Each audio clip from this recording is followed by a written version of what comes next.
नहमदुहु व नुसल्ली अला रसूलिहिल करीम अम्मा बाद फ़ाऊज़ु बिल्लाहि मिनश शैतानिर रजीम बिस्मिल्लाहिर रहमानिर रहीम।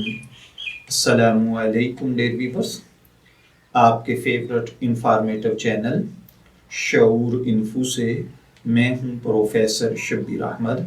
हमारा आज का टॉपिक है रोज़े की हालत में फ़ाहिश फ़िल्म देखने की वजह से रिलीज़ हो जाने का हुक्म।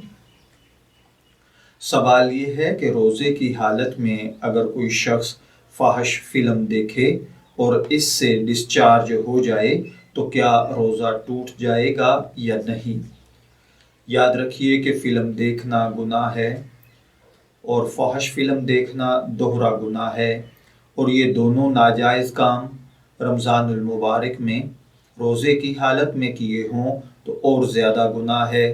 रोज़े के अजर व सवाब ख़त्म करने का ज़रिया हैं, क्योंकि जिस तरह रमज़ान में नेकियों का सवाब ज़्यादा है, इसी तरह इस मुबारक महीने में गुनाह पर पकड़ का ख़तरा भी ज़्यादा है।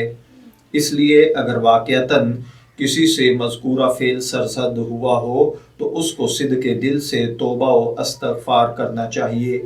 अलबत्ता जहाँ तक रोज़े की बात है तो अगर मूवी देखने वाला डिस्चार्ज अपने अमल दखल से ना हुआ हो, जस्ट सिर्फ देखने की वजह से हुआ है, तो फिर तो रोज़े को कुछ नहीं हुआ, यानी रोज़ा फासिद नहीं हुआ, रोज़ा नहीं टूटा।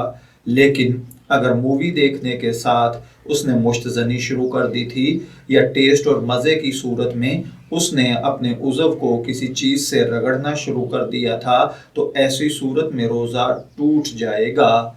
मैं दुआगो हूँ कि अल्लाह ताला हमें इन बातों को समझकर इनके मुताबिक अमल करने की तौफीक अता फरमाए।